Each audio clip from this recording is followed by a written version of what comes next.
Hola, mi nombre es Santiago Ontiveros Salinas y hoy hablaré sobre la teoría del hecho y acto jurídico en la teoría francesa y en la teoría alemana. Primero me gustaría empezar por la teoría francesa.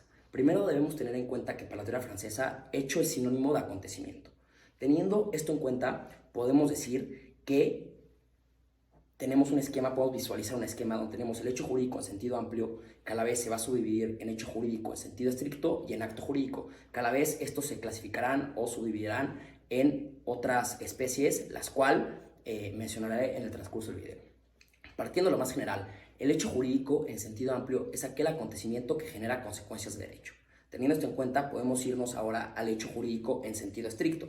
El hecho jurídico en sentido estricto es aquel acontecimiento que va a generar consecuencias de derecho independientemente de la voluntad del hombre. Teniendo esto en cuenta, ahora me gustaría ver la subdivisión que hay entre el hecho jurídico en estricto sentido, que se va a subdividir en hechos de la naturaleza y en hechos del hombre. En cuanto a los hechos de la naturaleza, podemos decir que son acontecimientos que van a generar consecuencias de derecho sin la intervención de la voluntad del hombre. Esto puede ser, como ejemplo, desastres naturales o la propia muerte donde se ve afectada la persona. Ahora, en cuanto a los hechos jurídicos del hombre, Domínguez Martínez ya nos señala, nos menciona que en el caso de los hechos jurídicos del hombre se van a tratar de acontecimientos que van a generar consecuencias de derecho sin la intención de la voluntad del hombre.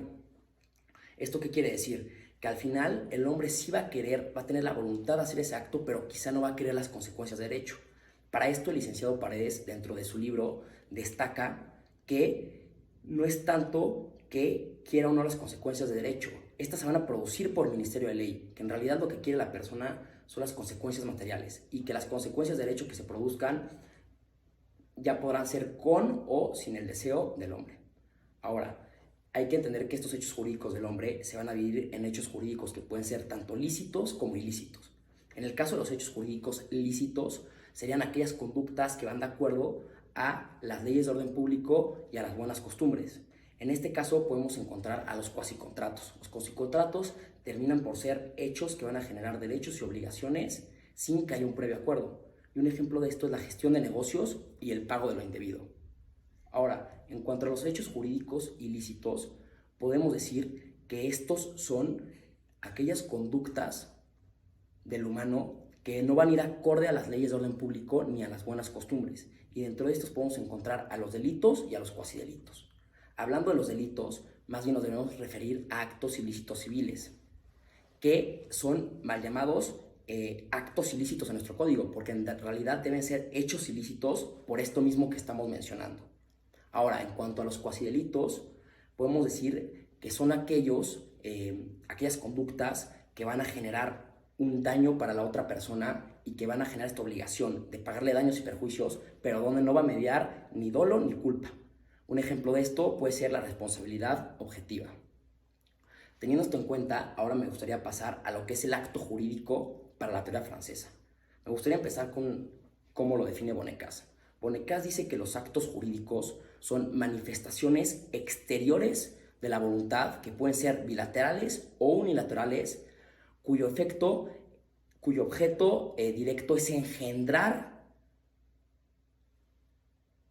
cuyo objeto directo sería engendrar basado en instituciones o en reglas de derecho, favoreciendo, perjudicando a otras personas, un estado, es decir, una situación jurídica que puede ser permanente y general, o que en contraposición pueden ser efectos jurídicos limitados referidos a la formación, a la modificación o a la extinción de derechos. De una forma más sintetizada, podemos decir que los actos jurídicos son manifestaciones exteriores de la voluntad que van encaminadas a producir consecuencias de derechos por y en la medida de la voluntad del autor. Ahora, en cuanto a la clasificación de los actos jurídicos, hay distintas opiniones. Es decir, por ejemplo, veamos que Bonnecas solo considera actos jurídicos unilaterales y bilaterales, pero muchos otros autores, incluidos al licenciado Paredes, también consideran a los actos jurídicos plurilaterales. Primero me gustaría empezar con los actos jurídicos unilaterales. Los actos jurídicos unilaterales son aquellos donde se va a requerir solo una manifestación de la voluntad que tenga un único fin y objetivo que produzca consecuencias de derecho. Por ejemplo, el poder, el testamento o la designación de tutor cautelar. Por otro lado, los actos jurídicos bilaterales serían aquellos donde se necesita el acuerdo de voluntades de las partes que van a celebrar dicho acto jurídico, o bien que también puede ser llamado un convenio en sentido amplio, como lo marca el artículo 1792 del Código Civil. Es decir, también este convenio en sentido amplio se podría dividir en convenio en sentido estricto o bien en contratos, siendo que el convenio en sentido estricto sería aquel que va a modificar o extinguir derechos, y el contrato va a ser aquel que va a crear o transmitir derechos y obligaciones. Y este está previsto en el artículo 1792 del Código Civil. Teniendo esto en cuenta, me gustaría también citar a Bonnecas en este ámbito, en la teoría francesa, porque Bonnecas hace una crítica al corte individualista de la teoría francesa. Es decir, al final Bonnecas critica la teoría francesa diciendo que hay una omnipotencia de la voluntad. Y aquí cita a otros autores como Baudin, el cual menciona que las leyes en sí mismas no deberían existir, que las propias voluntades de los individuos son las que deberían organizarse entre sí para generar este ordenamiento jurídico.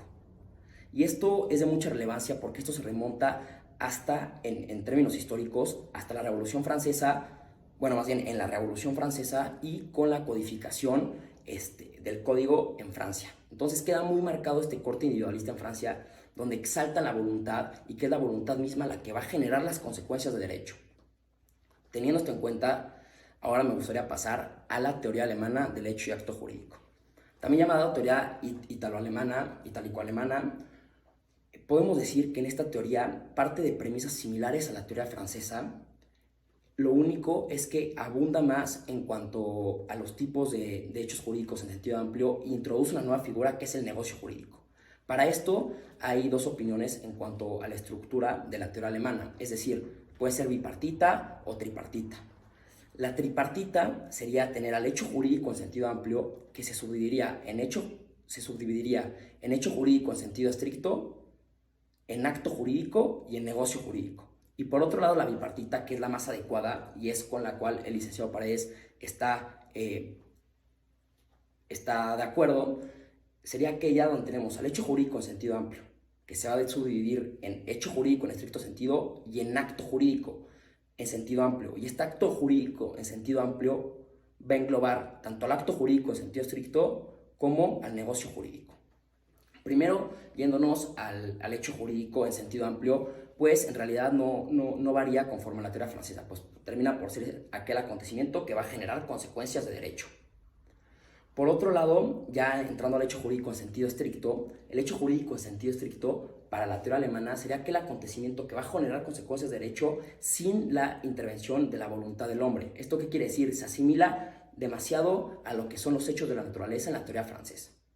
Y ahora, yendo al acto jurídico en sentido amplio, se va a asimilar mucho a los hechos del hombre o hechos voluntarios en la teoría francesa, siendo que el acto jurídico en sentido amplio va a ser aquel acto que proviene de la voluntad consciente y libre del hombre, que va a generar consecuencias de derecho independientemente de la voluntad del autor. Teniendo esto en cuenta, ahora podemos pasar al acto jurídico en sentido estricto para la teoría alemana, que termina por ser muy parecido al acto jurídico en sentido amplio, solo que se habla que aquí las partes van a determinar, van a celebrar el otorgamiento de un acto, pero que las consecuencias ya van a estar previstas en la ley.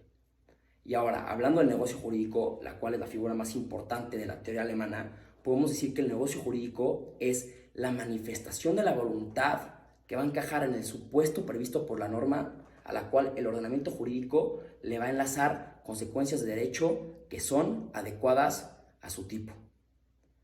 Ahora, teniendo en cuenta todos estos conceptos, me gustaría mencionar un poco las diferencias entre el negocio jurídico en la teoría alemana y el acto jurídico en la francesa, pues parece que son muy similares y en realidad lo son, y son equivalentes. El tema radica desde remontarnos a la filosofía de ambos, pues en la teoría francesa el acto jurídico parte de un corte individualista, como ya lo mencionaba, es decir, las partes van a celebrar, van a generar las consecuencias de derecho y la ley simplemente va a vigilar esas consecuencias de derecho que las partes van a generar, es decir, se vuelve a recalcar esta omnipotencia del derecho francés y de su corte individualista.